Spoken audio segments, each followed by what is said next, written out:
Tenda jovem, alguma coisa mais ou menos assim, não? Tenda jovem. Venha para uma tarde de poder e libertação e curas e etc, e etc, etc. Como se o poder de Deus pudesse ser colocado em propagandas no muro, não é? Venha, venha. Temos visto muita agitação no mundo cristão, no mundo evangélico. E esta agitação tem sido confundida com unção, comoção com avivamento. E isso estava previsto. Quando a gente lê o Espírito de Profecia, nós percebemos uma coisa muito simples. O pastor Mark Finley escreveu um livro muito lindo sobre o avivamento. Muitos o estão lendo, né? Lindo, leiam. Leiam. Ali ele faz uma descrição muito compreensível e didática do que o Espírito Santo nos diz através de Ellen White a respeito do que aconteceria nos dias atuais e que nós vemos de forma tão flagrante. Deus quer, na verdade, provocar um grande avivamento na igreja. Mas diz a irmã White que antes de que aquele acontecesse, um falso viria. Antes de que aquele avivamento que Deus deseja provocar na igreja através da exibição do seu poder no coração das pessoas, um falso avivamento aconteceria. E nós vemos uma grande comoção no mundo hoje. E quando o verdadeiro avivamento vier, muitos dirão, nós já estamos avivados. Algum poder já mexeu conosco. E nós já recebemos a unção. E iludidos com aquela comoção toda que tem sido ou estado presente em muitos templos cristãos, não estarão despertos para receber o verdadeiro avivamento. O segredo da oração é orar em secreto.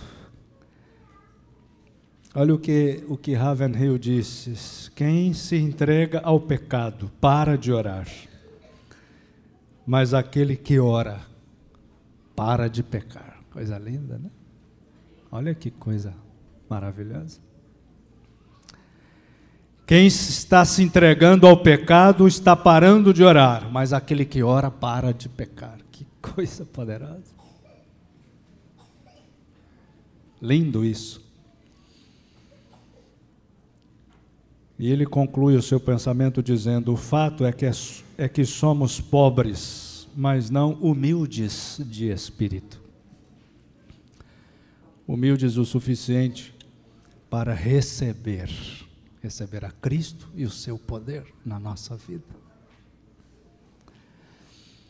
O que o texto de hoje nos sugere, numa manhã tão significativa como esta, que é a manhã do sábado, o que o texto nos sugere através do Espírito Santo é que nós precisamos nos dedicar a uma vida de oração.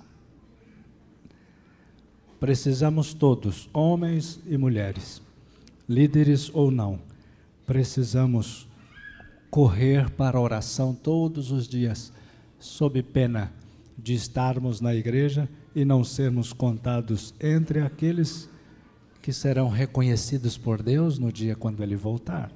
Há um texto na Bíblia, Mateus capítulo 7, que diz que quando Jesus voltar, muitos cristãos irão procurá-lo. E as palavras daqueles cristãos, que não sejam nenhum de nós, as palavras daqueles cristãos serão: olha, Senhor, nós fizemos tantas coisas em Teu nome, tantas maravilhas, e foram tantas unções, e foi tanta comoção, e foi tanta coisa linda. Nossos corações se emocionaram com as coisas que fizemos. E olha, Senhor, nós fizemos isso em Teu nome. Foi em Teu nome que nós fizemos. Nós nos emocionamos com aquilo, e quando invocávamos o teu nome e fazíamos aquelas coisas em teu nome, o nosso coração se emocionava.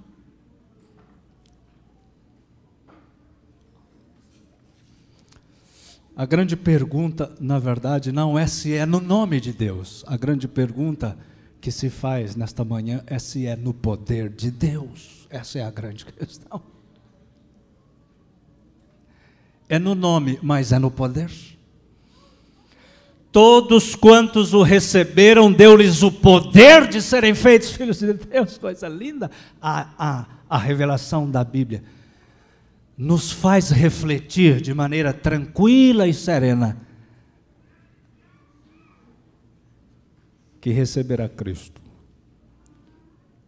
é obedecer sua vontade, é seguir as orientações da palavra na nossa vida diária e não apenas fazer as coisas em nome de Deus.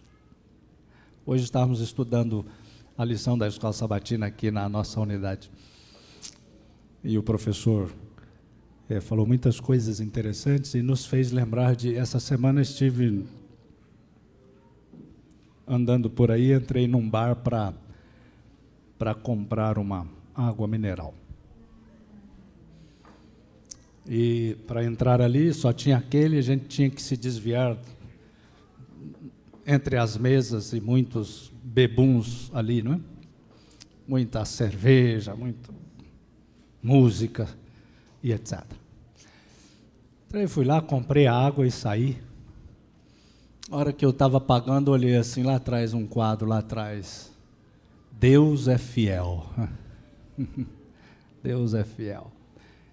Fiquei pensando, é verdade? Deus é fiel. Mas você já percebeu como isso é o espírito de hoje, o espírito da época? Todos querem falar em nome de Deus. Querem falar palavras elogiosas a Deus, porque Deus é verdadeiro, Deus é puro, Deus é grande, Deus é perfeito, mas não querem viver o poder de Deus e a eficácia da verdade. Que coisa tremenda, não é verdade? Se fracassarmos na oração, fracassaremos em todas as frentes de batalha. Todas as lutas que você tem vivido na sua vida, e Satanás tem surrado você, envergonhado você cada vez que você se olha no espelho e se vê outra vez praticante de atos, gestos, comportamentos e erros que o acompanham a vida toda. Todas as vezes que Satanás envergonha você, você vai fracassar em todas as batalhas, se você fracassar na oração. Se você continuar fracassando na oração, vai continuar fracassando na vida cristã. Porque aquele que deixa de orar, ele começa a pecar. Aquele que para de orar, ele começa a pecar. A oração é profundamente simples, ao mesmo tempo muito profunda.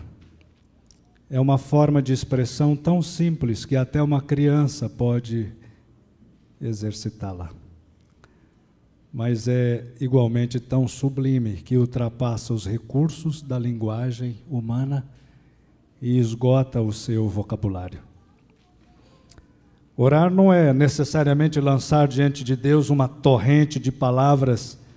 Isto não necessariamente irá impressioná-lo ou comovê-lo. Uma das mais significativas orações do Velho Testamento foi feita por uma pessoa que não pronunciou palavras. Seus lábios se moviam, diz 1 Samuel capítulo 1, verso 13, porém não se lhe ouvia voz nenhuma. De fato, ela não tinha grandes dons de oratória, mas foi ouvida,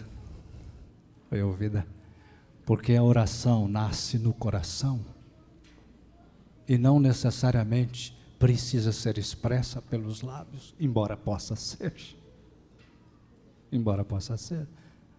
Aquela mulher era Ruth, lembra delas? Entrando no templo e orando e chorando e chorando e orando. Havia uma dor muito grande no seu coração e uma luta que a incomodava durante anos e que ela não conseguia vencer por si mesma. Mas Ruth resolveu um dia na sua vida que não fracassaria na oração. Coisa linda. Ela sabia que se fracassasse na oração, fracassaria em todas as frentes de batalha de sua vida. E ela decidiu que jamais fracassaria na oração. E naquele dia, Ruth entrou no... Ruth não, Maria, né? Ana, digo melhor. Ana entrou no templo para orar. A Déia chega, estava pálida ali, né, Déia? Como que o meu marido está falando Ruth ali, né? É assim, né? A família toda prega, né? Então Ana entrou no templo e ela decidiu isso, né? E ela começou a orar e não expressava nada, só mexia os lábios ali, ninguém entendia nada. E o pastor que estava ali, preparando outro pastor, ouviria a preparar outro pastor, que seria o filho futuro de Ana, né? Samuel. Ele até confundiu a oração de Ana, com os gestos de uma mulher embriagada. Olha que coisa tremenda. Olha, às vezes, líderes da igreja podem confundir seu choro.